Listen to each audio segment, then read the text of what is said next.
Hello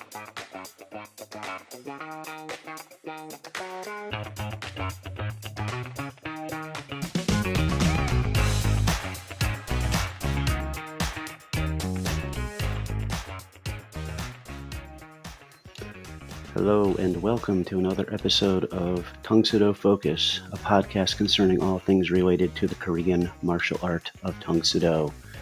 I am your host, Master Steve Paterini, and today's episode, number 7, will be the topic of basic kicks or basic kicking techniques, things you might learn in your first few lessons at the dojang, and certainly the foundation of all the things we do as advanced students, so it's never a bad thing to review and spend a little time meditating on.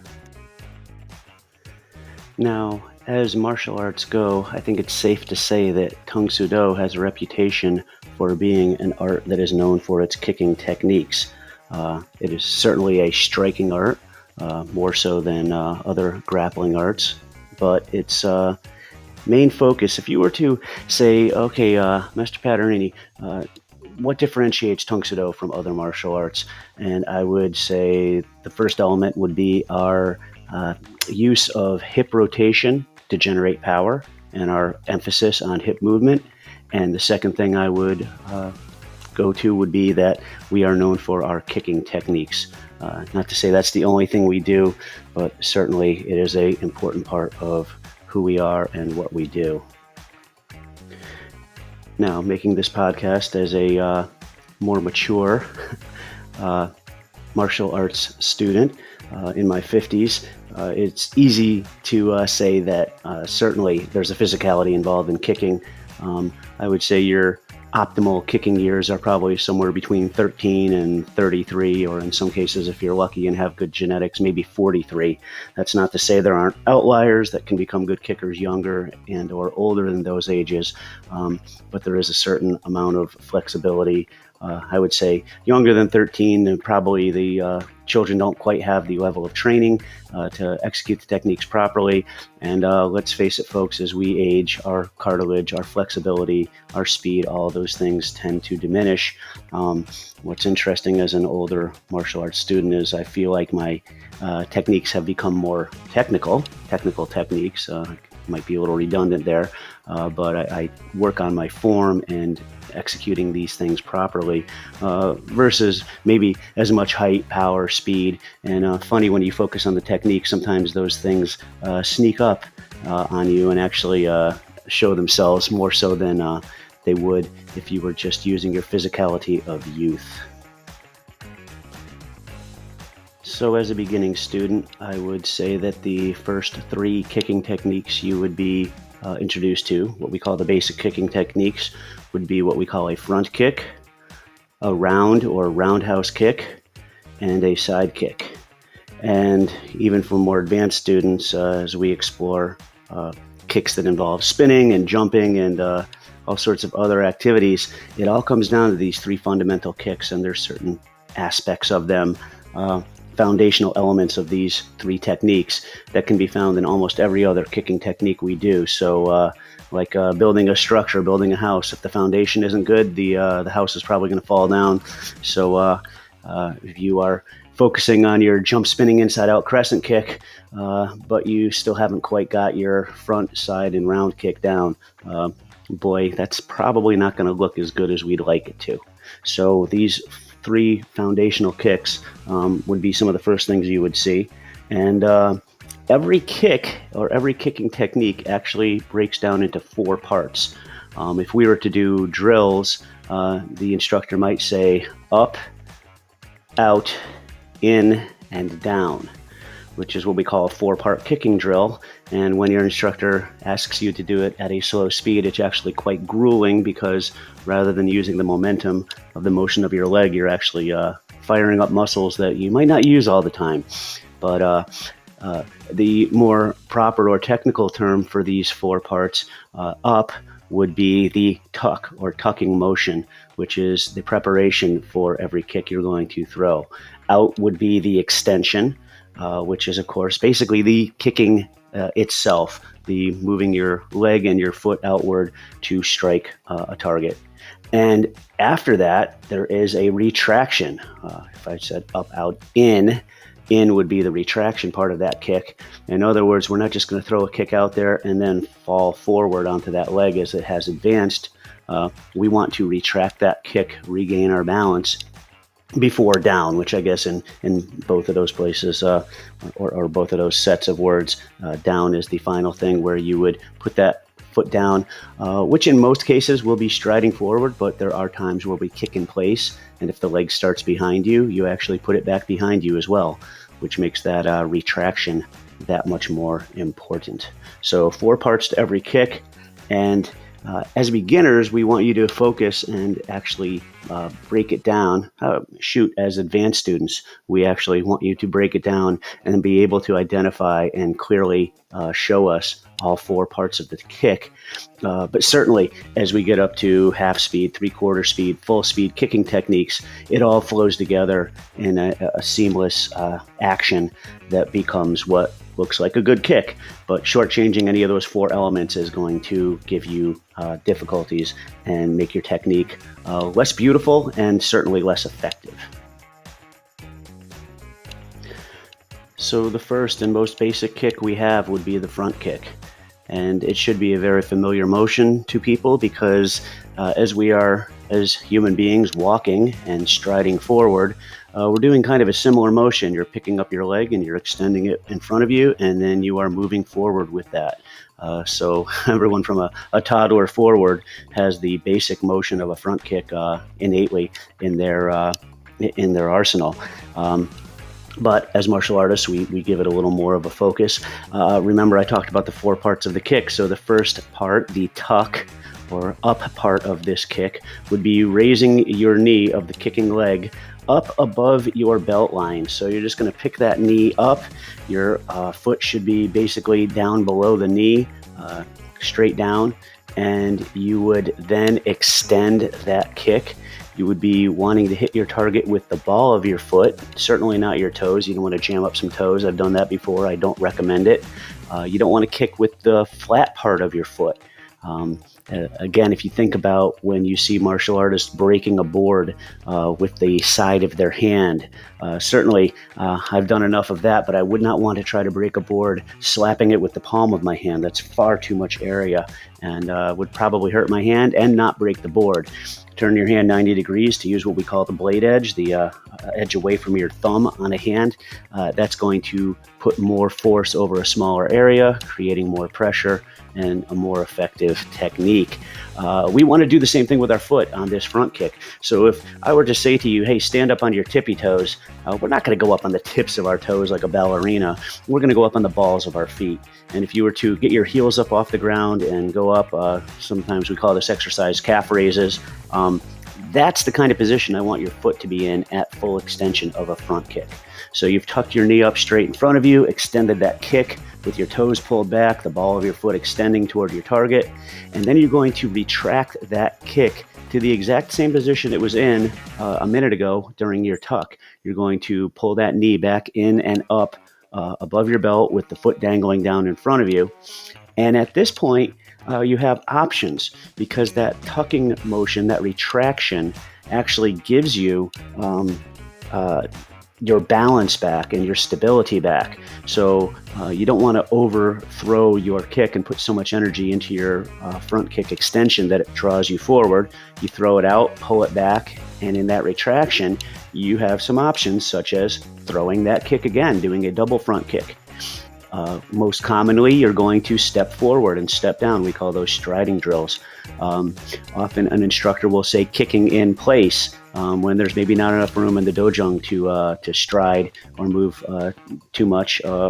You would pick up that leg, you would kick and extend, retract, and then put the foot back down behind you where it started, which would be kicking in place. But either way, you are going to put that foot down. So you have the tuck straight up in front of you, foot below the knee, knee above the belt, extension.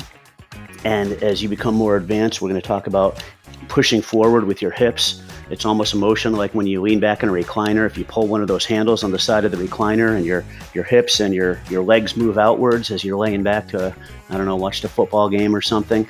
That's sort of the motion we want to have going on. But as a beginner, all we want to make sure is that your leg is going straight out, those toes are pulled back, you're striking with the ball of your foot, and then you retract it back. Knee is still tucked above the belt before you put it down, probably in front, especially if it's a striding drill. So it's a pretty basic exercise, but again, I see students have been training for many years with improper foot position, where they haven't extended their foot to get the ball of the foot to be the part that contacts the target. And again, the tucking motion, it's a little tedious. It can be challenging physically, but boy, it's super important both for power, proper technique, and it just looks better. So if you're competing in tournaments or testing in front of a testing panel, you want to make sure you get those tucks before and after the kick. Now we get to our second basic kick, the roundhouse kick, which is what people actually often think of as a karate kick, as it is the horizontal kick that is again seen and demonstrated in pretty much anything from Ninja Turtle movies to martial arts movies. People who don't know martial arts often, when you say, oh yeah, I practice karate or take a martial art, first thing they do is get into some kind of a fighting position with their hands up, karate chop position, and then they try to throw a roundhouse kick, usually pretty poorly, and make some sort of a Bruce Lee type kiap noise. And honestly, it's a little bit insulting, but I just kind of roll my eyes and go, yep, that's what I do, exactly, just like that. Sure, buddy. Come and take some lessons, see how it works out for you. But anyway, I digress. The roundhouse kick, again, is instead of coming straight up in front of you like a front kick, it actually follows a horizontal path. It goes sideways across the body, which means you have to have a different tucking position. So and I guess before I didn't even talk about starting from a guard stance, which is basically your body turned between 45 and 90 degrees sideways, hands up in front of you to protect you. And, we're usually going to be at least initially kicking with our rear leg, our back leg kicking on most of these techniques, or at least that's what I'm visualizing when I'm describing this to you. Again, there's limitations in an audio format like podcasting, but here I go. So when you pick up your tuck for the roundhouse kick, you're actually going to pick your knee up and you're going to turn your foot out to the side. It's a motion similar to what you would do if you were going to be climbing onto a bike and swinging that leg over the crossbar of the bike. Another thing we'll tell little children as we're trying to get this motion, give them an idea of what they need to do. Think of stepping over like a stone wall. You'd have to pick up that leg, turn it sideways, extend the leg over the wall, and then put it down in front so you could then drag your next leg over. So that kind of sideways horizontal orientation, you need your knee up, your foot out to the rear, and then as you extend that kick, another important aspect of a lot of these kicks is what we call pivoting. It's the motion of the support foot, the foot that's still on the ground. Certainly, when you need a solid connection to the ground for your kicking techniques, although there are some pretty powerful aerial techniques. We may get into them at some point, but right now, in terms of striding, the support foot is what gives you your contact to the ground, to the earth, and that is your foundation. So as you're extending this kick in kind of a horizontal side-to-side manner with your toes pointed, your heel is going to scoot towards the target and your toes are going to point away. Your foot will actually rotate in a perfect world 180 degrees. You would start in your guard stance with your toes of the support foot facing forward, and as you pick that leg up and turn to throw that extension, the toes are going to point to the rear, what we call a pivoting position. Again, something that is very challenging for students and is the mark of a trained martial artist versus somebody who just is throwing a kind of a random roundhouse looking kick, but not quite understanding the technique itself. So after you fully extended this kick, again, typically with the toes pointed, although some people do pull the toes back and kick with the ball of the foot. That's a more advanced way of doing it. So this kick has been fully extended to your target. You're going to pull that heel back towards your butt. And then again, that retraction is super important, because what if I wanted to throw a second roundhouse kick? The first one didn't score. I'm going to throw a second one when I'm sparring. Or perhaps we're doing a striding forward drill. I don't want to stumble forward. I retract it and then put that leg down under control. Perhaps the instructor has said, we're going to be kicking in place. So I've picked up that leg, extended the kick, and now I'm going to draw it back into the retraction and place it behind me. So either way, there's still those four essential parts of the kick: the up, out, in, and down. So the tuck, the extension, the retraction, and then putting the foot down either in front or behind you. So that would be how I would describe the roundhouse kick. And again, as a horizontal type kick versus a straight up and down vertical kick, such as the front kick, it's really essential you get that pivot on the support foot, that heel is moving and turning at least 90, and it really should be turning 180 degrees if you're doing the technique properly. That's going to give you more power. It's going to give you more reach, more extension. It's going to take strain off your knees and off of your groin muscles, both of which are things I promise you don't want to injure. I can actually remember an episode of a late night talk show where they were interviewing Gal Gadot, who is the actress who plays Wonder Woman in the DC comics movies. And she actually was in the Israeli army, and she's a somewhat trained martial artist, but they brought out some sort of a plastic mannequin to beat up and strike. And she was throwing some techniques, and I saw her throw some roundhouse kicks, and they were pretty powerful, and she's a very flexible woman. Certainly wouldn't want to have been hit with one of them, but I kept on looking at her support foot, and there was little to no pivoting. And I thought to myself, okay, she's had a little training, but I don't know if she ever was a black belt or was a serious martial artist that was trained with a focus on the pivoting activity that goes into making a really truly effective roundhouse kick. So even the stuff you see in Hollywood sometimes isn't as technical as we like to do in our particular training in Tang Soo Do. The third and final basic kick is called the side kick, which, as the name implies, is thrown from a sideways orientation. So again, as we're starting from a guard position, typically it's going to be with your left foot forward, your right foot back, your feet spaced about shoulder width apart, your hands up to protect yourself, and typically in a striding drill, the back leg will be kicking. So as you're facing forward with, maybe a 45-degree angle with your left side facing forward, if I were to throw a right side kick, I would turn my body almost 180 degrees, so I'm facing the right side of the room, completely sideways. And at the same time, I'm going to pick my knee up, and I'm going to keep my foot under my knee.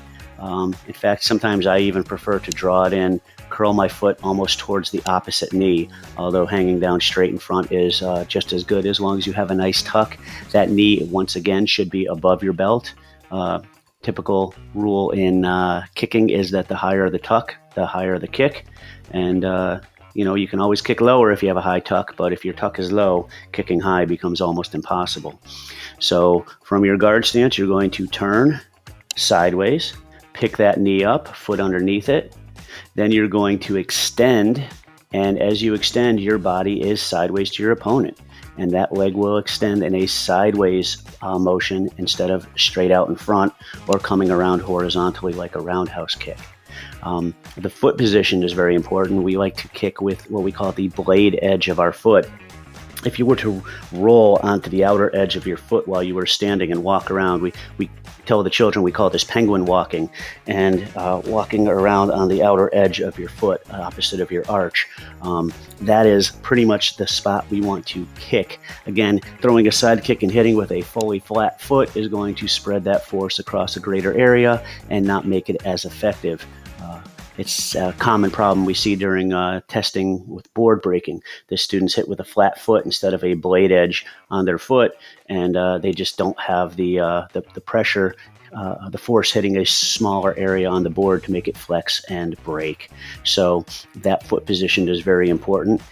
This is another kick like the roundhouse where the foot is going to pivot. And as you turn and do your tuck, you're actually going to turn 90 degrees on that foot. And as you extend the kick, you're going to turn the other 90 degrees so that your toes are pointing away from your target and your heel is pointing towards the target. And once again, that gives you that extra little pop of power. It gives you maybe anywhere from 4 to 6 extra inches of range on your target. So having that pivot makes a stronger technique and gives you a little bit longer reach. So after, this is one that again becomes challenging. The retraction on a side kick has to come back to the exact same place. Now this is a very powerful kick. Certainly of the three, I would think that the side kick is the strongest. You want to retract it back to that original tucking position, which means if you throw all your force forward and you can't recover that kick correctly on the retraction, you're going to be in some trouble there. So you bring that foot back, you're still in that sideways position. In the example I was using with the right leg kick, your right side would still be facing your opponent with your guard up. You would tuck that foot back in towards the support leg's knee. And then, once again, probably striding forward, putting it back behind you, what we call kicking in place on a side kick, is really challenging because you are turned 180 away from where you started. But if your teacher says kicking in place side kick, you're going to have to figure out a way. And I can promise you that having a nice hard retraction motion is going to allow you to get that foot back to the starting point much better. So again, side kick, you're going to lift the knee up, turn sideways, pick it up with the knee above the belt. Foot is underneath the knee or tucked in a little towards the support foot knee. Extend with the blade edge of your foot, toes pointing away with a nice pivot. Retract it to that same tucking position and then place it down in front of you with control. So as always seems to be the case, 20 to 25 minutes makes me feel like we're just barely scratching the surface of this topic, but I still think this is a good introduction to the basic 3 kicking techniques. I'm hoping that you get a load of the emphasis on the 4 parts of the kick: up, out, in, and down, or tuck, extend, retract, and down, and the concept of pivoting your foot on round kick and side kick, pointing those toes away and getting that extra power and extension there. As you develop into more advanced kicks, jump spinning kicks, all that fun aerial stuff, if you don't have these foundational elements down, those kicks aren't going to look very good and not be very effective. So even though it's a little boring, a little tedious to spend a lot of time on these 3 basic kicks, super important to your future progress in Tang Soo Do. So once again, I'd like to thank you for your kind attention. This episode 7, Basic Kicking Techniques.